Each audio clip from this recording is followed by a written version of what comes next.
I guess we'll start with this. How and when did you get the call to help out with Team USA? Um, I would say it was probably beginning of March that I talked to one of the equipment managers for Team USA and told them that if anything that was open, I was interested in going. Typically right around that time they'll start looking for guys that are potentially not making the playoffs to invite guys to go. Yeah, for sure. And then when you get when you get the heads up, right? When you get the thumb, like, hey, you're going to be with us. How much pride do you take in the fact that you're representing? Uh, I would Yeah, it was an amazing. It's been one of my goals and dreams to represent Team USA at one of these. Obviously, the ultimate goal at someday was maybe to work in Olympics, but you got to start small. So, I was stoked at the opportunity to even go and be asked to do it. yeah. Obviously, they go and win. How much pride do you guys take in that fact? Oh, it was an amazing experience. The whole thing was just surreal almost. As you go through the prelims, you just kind of get to grow as a group a little bit and get to know people and meet new people. And then as you get into the medal rounds, you're thinking, oh man, there's an opportunity to win here and to be able to do it. And has since they hadn't done it since 1933, it was pretty special. And especially to win it in overtime, like it was unbelievable. I have to imagine it's a little bit different than your day to day with the Kraken. Can you just walk me through the differences between NHL season and a tournament like this from the view, from the eye of the equipment manager? Uh, yeah, it is totally different. When we're in the NHL, we have standards in terms of, facilities and supplies. Whereas at these tournaments, um, you're basically on your own for the most part. You have to bring anything you could potentially need for these tournaments, like all the way down from shampoo to glove dryers to riveters. So like Team USA has a full entire setup that you have to kind of move and keep track of, I guess, as the tournament goes. And you know, for the prelims, you're in one spot. So we played 7 games in one location, which was nice because you stay set up. Once you're set up, you stay set up. But then the logistics of, okay, we're in the quarterfinals. We're now moving from Herning to Stockholm. It's pack everything that you guys brought with you to move to another country, basically. So logistically, it was a little bit different than in the NHL. So and I would say that a lot of the parts of the job were the same, but at the same time, a lot were different because you're a lot more responsible for little things that you take for granted in the NHL.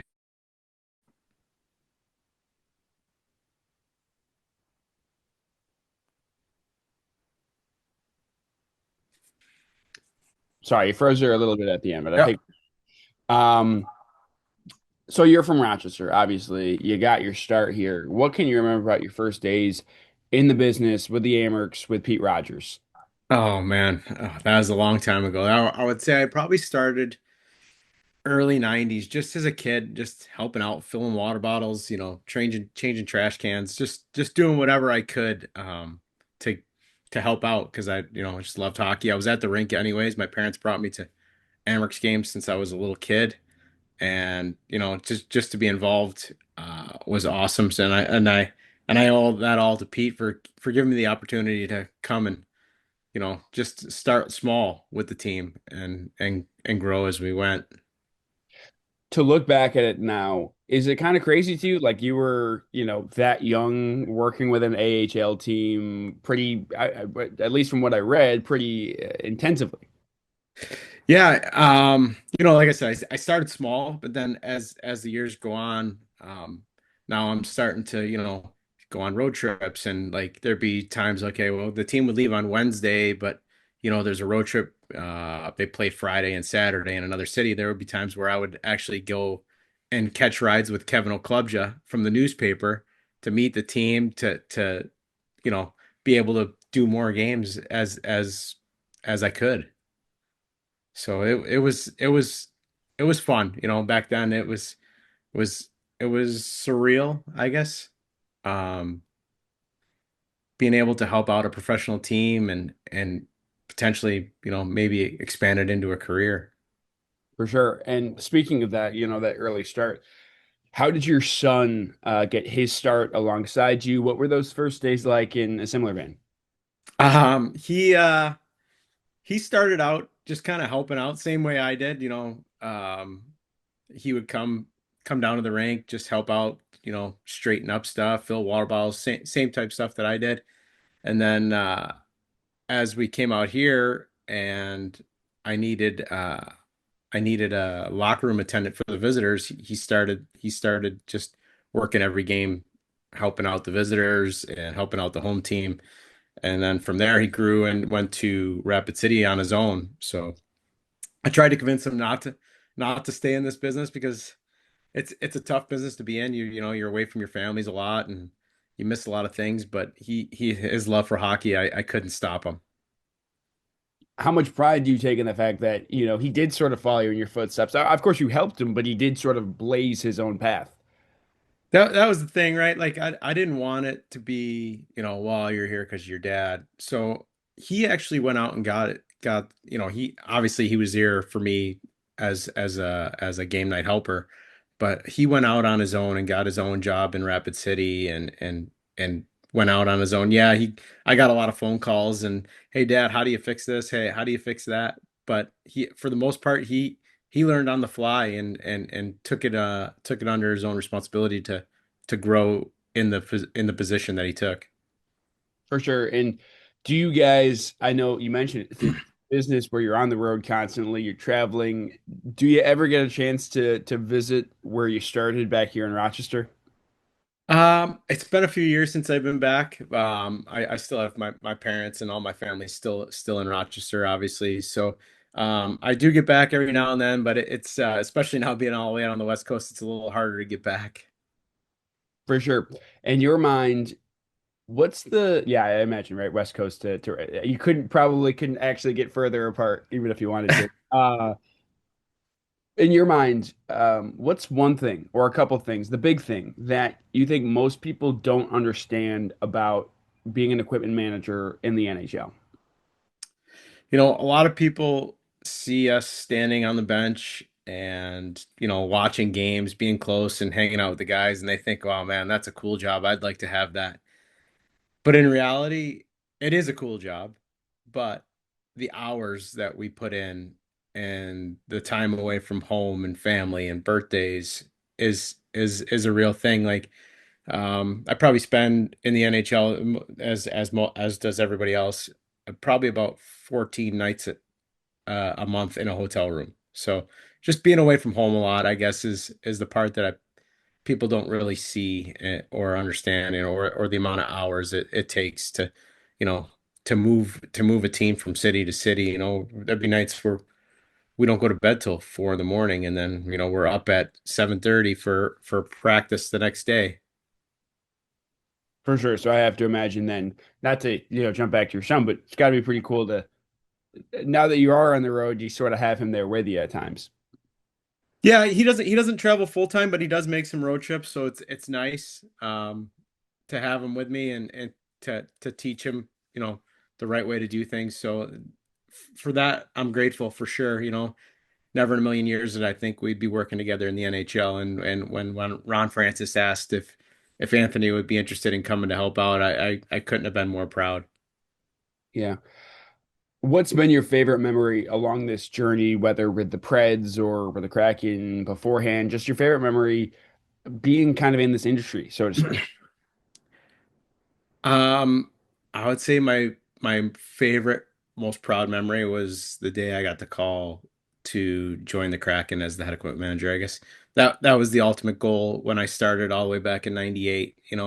I spent 4 years in the East Coast League, 3 years in the American League, and then 15 years in Nashville as an assistant. So to reach the pinnacle of the equipment manager profession, I guess, was pretty special.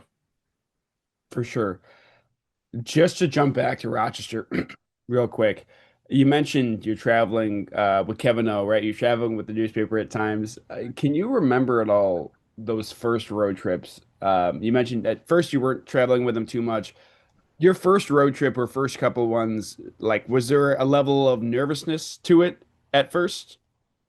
Honestly, I think I was so young that I didn't even realize or feel nervous at that point. You know, like, hey, I'm just here to, carry bags and fill water bottles. So like there was no pressure back then, right? You wanted to do a good job, you wanted to impress people, but the the pressure obviously didn't start until 98 when I took my own head job. For sure. Last question I'll have for you. You mentioned earlier, being with Team USA in the IIHF. Your hope, the hope was to go more. Do you feel like this opens the door for you to help continue working with Team USA in the future, in some different tournaments down the line? I certainly hope so. I got a chance to meet, some amazing people from Team USA with John Van Briesbroek and Pat Kelleher and stuff like that. So I hope I left a lasting enough impression to say, oh man, we really appreciate this guy. We liked what he did, and we'd love to have him back for future tournaments. So obviously the ultimate goal is not to be able to work these tournaments because that means that you're not making the playoffs. But um, if you're not in the playoffs and you do certainly want to go and represent your country. It was an amazing time. Um, One last question, real quick. I am curious. Do you get like hard like do you get a gold medal when you guys win? I do. I actually I have it. So Okay, you perfect. you want to see it? If you don't mind, that'd be I, great. I thought you might ask, so I Yeah, grabbed it. thank So you. I appreciate that. That's gorgeous. So when so you get yeah. that, when you're handed that, I mean, what's the level? I mean, we talked about winning, but I have to imagine actually having that in your hands. What's the level amount of pride that you took in that? It was incredible. I was telling my wife that um the moment it really hit me is like I never expected to win a gold medal, and the moment it really hit me was in the semifinals when we beat Sweden. And I realized no matter what, now I'm going to go home with a medal. No matter what color it is, I was super stoked, and proud. So for it to be a gold medal, and I mean, it was a very emotional time, and like we're in the history books now since 92 years. So it's pretty special. You're obviously I spoke to your dad, earlier this week, I guess, end of last week. He took an immense amount of pride, obviously, in being at the IIHFs. As his son, can you just walk me through your pride to have your dad winning a gold medal? It's so awesome. I've watched him throughout his career, start from like ever since I was born. I've seen him rise through the ranks, and he got an opportunity to work with Team USA this year, and couldn't be more happy that it ended the way that it did. It was an honor for him to even be chosen, but for him to win the whole thing there with the team is really cool. For sure. And can you remember at all when he, told you that he would be working with Team USA? He told me he had a feeling that there was a chance. We would have liked to be in the playoffs with the Kraken, but it's one of the things. He he had an opportunity and couldn't say no. Yeah, for sure. So I'm curious. I mean, obviously, I know you've obviously worked with your dad rather, you've worked in the ECHL before you worked with your dad, I should say. Walk me through the when you got started. Obviously, your dad's been in it, I presume, all your life. When did you realize this was something you wanted to do as a career? You know, I've seen it happen from the time I was born. It's all I can remember was him working in hockey. And it's all I've ever really loved in the sense of sport and things to do. I played up until high school. It was something I loved. I love the game. I love the atmosphere. I love what it brings. And being in the room is really cool. And I got to witness that firsthand. And to see what he does and how much pride he takes in it and how hard he works. I really don't think there was someone I could have looked up to better, and I figured that that was something I wanted to do the rest of my life as well. For sure. When you were born, I guess, or let me ask this: what was your first memory of your dad? Being an equipment manager. Do you remember what team he was with at the time, and what were those first memories sort of like? One of my earliest memories was being at a game and as a really young kid, uh, and one of the players would come by and he hit the glass with his stick, and I remember being startled by it. It was one of my earliest memories, and I remember just being in the room, like being with him. I was very fortunate in that aspect to grow up in that environment. Um, you know, Hockey's a really good sport with taking care of people. They respect one another, and it's a good family atmosphere. And they were, in the lower levels in the beginning, it was okay to have some people around and to show me what it was all about. And I just remember things like that, little things like playing soccer in the locker room with some of the stick boys, and just being around the guys. It was always the most fun, and I was so proud to know that my father, made all this happen. For sure. You obviously got to start early, kind of because you were forced to a little bit, right? But talking to him, he also got a really early start with the Amerks. He talked to me about how he would take rides with like the beat reporters to get to games sometimes. What is he told you about those early days with the Amerks when he was still living here in Rochester? It's a grind. Even from a young age, like it was a lot of work. It was knowing that he had to put the work in to get where he wanted to get to. Even from that young age, starting with the Amerks and making his way through the coast in the AHL. It's a grind, and I knew that that was coming, and I've known that that's a big part of it. You gotta put your time in. You have to earn everything you get. It's a tough business. Everybody wants to be in sports, and to get to the top it's awesome. For sure. And, for you, I know talking to him, he even mentioned, right, it can be a very tough business to work in, as you just sort of alluded to, especially because you're kind of away from family at a lot of times. How nice is it to now work with your dad, right? You're still away from family at times, but at least you still get to work with your dad in that aspect. It's one of the coolest things. I never really knew that this was going to happen. Never thought I'd have the chance to work with him, but not many people can say that they're living their dream job working with their father or their family. And that is incredible. It's really, really cool. I'm so happy that I have that opportunity to watch more and learn from him as I have throughout the years, but just more in depth. And it, it's, it's an, it's a privilege. Yeah, for sure. What was your 1 year, or you were with Rapid City for one season? Yes. Cool. What did you learn from that season away from your dad that you took with Seattle? Well, there are definitely a lot of phone calls back to Seattle asking on things. I like to pick his brain, and the other guys on our equipment staff. I like to ask questions and just learn how other people do it. But it was awesome. I really enjoyed my time there. It was it was good to see how much time and effort really goes into it. A lot of people don't fully grasp how much work and how long hours you're putting in, but it really is worth it to be in the sport that I grew up in. It's a lot of fun. For sure. I mean, you mentioned obviously you're learning a lot. When you do get to call up to Seattle and you get to work with your dad again, what's that initial reaction and how cool was this past season to be able to work with him? I couldn't believe it when I got a call and heard that they were maybe interested in bringing me back. I was there for the first 2 seasons, just working in the room, helping out on game nights. I went off on my own, did my own thing, and loved my time. And I was expecting to put more time in. I got a call and an opportunity to come back, and they told me that they would love to have me. And there were tons of thoughts rolling through my head. I couldn't believe it. I really did feel like it was a dream come true.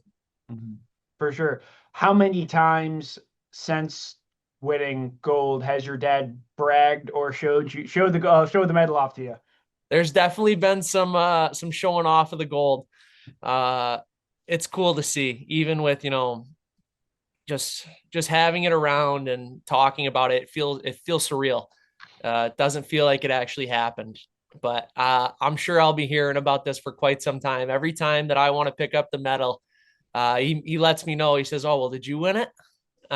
So that's something I'll be able to hold over my head, and who knows? Maybe one day I'll have that chance. But it's such an honor to know that he did that.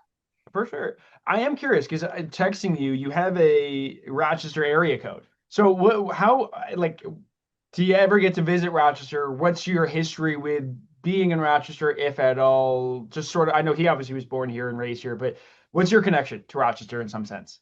Rochester is definitely home. I spent most of my life there growing up. I bounced around a little bit in my early ages, but I went to high school there through sophomore year. I made lifelong friends. It's where I played hockey growing up.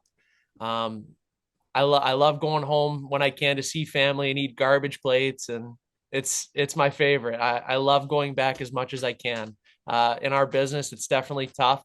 You go a few months without being able to do much of anything. Uh, but I'd like to make it home, once or twice to see family and make my rounds. It's Rochester will always be home. For sure. Where what high school did you go to? I went to Spencerport. Spencerport. Gotcha. Um, and so when you were here, how often did you get to watch Amherst games?